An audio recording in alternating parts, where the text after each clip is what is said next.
बगैर सर्जरी के भी इनका इलाज मुमकिन है और आप कंसीव कर सकते हैं।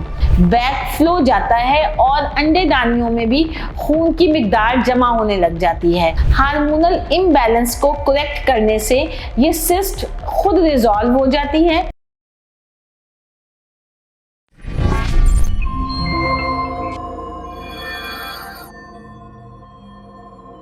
अस्सलाम वालेकुम, मैं डॉक्टर सुंबल अफजल आज अपने पेशेंट्स के साथ बहुत ही इम्पॉर्टेंट इंफॉर्मेशन शेयर कर रही हूँ, इसलिए कि मेरे बहुत से पेशेंट्स हर वक्त इस परेशानी के साथ मेरे पास आते हैं कि डॉक्टर साहब हमने अल्ट्रासाउंड करवाया तो हमें पता चला कि हमें सिस्ट है, तो अब क्या हम कंसीव कर सकते हैं?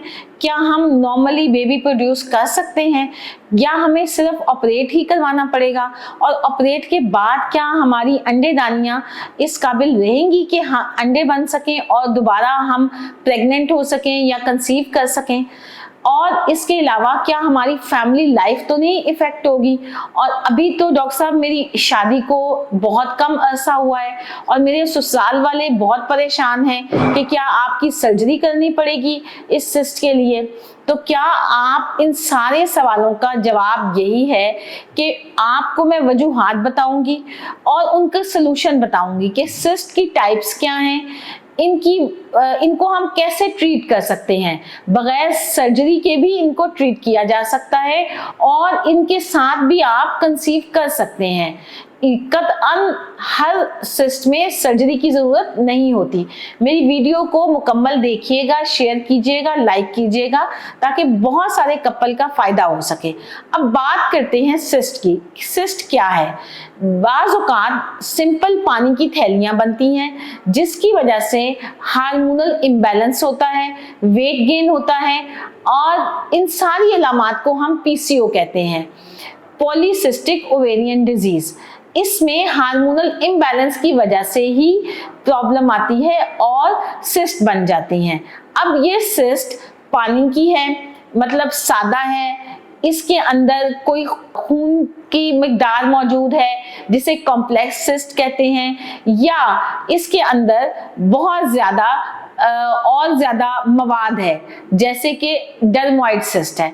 यानी अगर सिंपल सिस्ट है तो कोई परेशानी की बात नहीं है। अगर सिस्ट का साइज 5 सेंटीमीटर से कम है तो भी आपको परेशान होने की जरूरत नहीं। हार्मोनल इम्बैलेंस को करेक्ट करने से ये सिस्ट खुद रिजॉल्व हो जाती हैं। आपको सिर्फ डाइट और लाइफस्टाइल मॉडिफिकेशन की जरूरत है और उसके साथ नेक्स्ट साइकिल में ये सिस्ट बेहतर हो जाती हैं और रिजॉल्व हो जाती हैं और आप कंसीव कर सकते हैं और आपको प्रॉपर आप इसका ट्रीटमेंट लेके प्रेग्नेंट हो सकते हैं।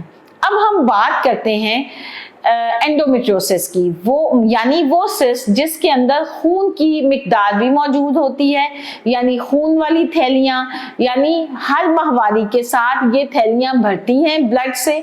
जैसे ब्लीडिंग होती है माहवारी में, इसी तरह से बैक फ्लो जाता है और अंडेदानियों में भी खून की मिकदार जमा होने लग जाती है। पेशेंट को पीरियड में पेन होती है और वो पेन पीरियड के साथ साथ बढ़ना शुरू हो जाती है। इसके अलावा आपस के ताल्लुकात में भी तकलीफ ज्यादा महसूस होती है, आपके रिलेशंस खराब होते हैं और अंडा प्रॉपर नहीं बनता जिसकी वजह से आप कंसीव नहीं कर पाते। इसको डायग्नोस करने के लिए बहुत बेहतर है कि हम आपका कैमरे के थ्रू अंदर से चेक करें या अल्ट्रासाउंड करवा के देखें कि आइदर ये वाकई ही एंडोमेट्रियोसिस है या ये सिंपल पानी की थैलियां हैं। एंडोमेट्रियोसिस के इलाज के साथ साथ ये थैलियां खत्म हो जाती हैं, बगैर सर्जरी के भी इनका इलाज मुमकिन है और आप कंसीव कर सकते हैं।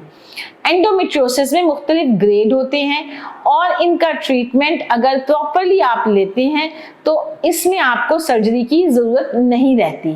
हाँ, जिन केसेस में सिस्ट कॉम्प्लिकेट हो जाती हैं उनमें हम कुछ पेशेंट्स को कहते हैं कि वो सर्जरी करवा सकती हैं। और अगर किसी फीमेल में कॉम्प्लेक्स बनती हैं सिस्ट, यानी खुदा ना खास्ता बिनाइन ट्यूमर्स जिनको हम कहते हैं, जिनका रिस्क नॉर्मल पॉपुलेशन में लेस देन 1% होता है, यानी हज़ारों ख़वातीन में किसी एक को ख़तरे वाली रसौली या सिस्ट हो सकती है। ऐसी सूरत में हम तफसील से टेस्ट करवाते हैं जिन्हें ट्यूमर मार्कर्स कहते हैं। इसके अलावा डॉपलर अल्ट्रासाउंड और सीटी स्कैन एंड एमआरआई, उससे फिर तशखीस होती है कि आइदर ये खतरे वाली हैं या सिर्फ बिनाइन हैं। बिनाइन वो ट्यूमर्स होते हैं जो कि सर्जरी तो जिनकी हमें करनी पड़ती है, अगर उनका साइज बड़ा हो जाए, वो कॉम्प्लिकेट हो जाए, मगर उसमें कैंसर का रिस्क नहीं होता।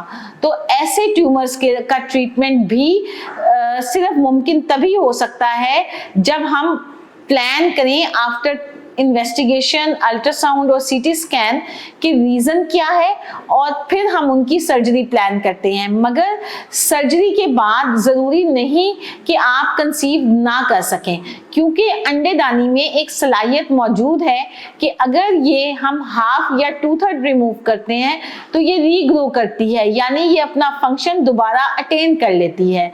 तो इसलिए आपको प्रॉपर चेकअप करवाना बहुत ज़रूरी है ताकि हमें पता चले कि ये सिस्ट कौन सी हैं, ये कितनी खतरनाक हैं और ये आपकी फर्टिलिटी को कितना इफेक्ट कर सकती हैं। शुक्रिया।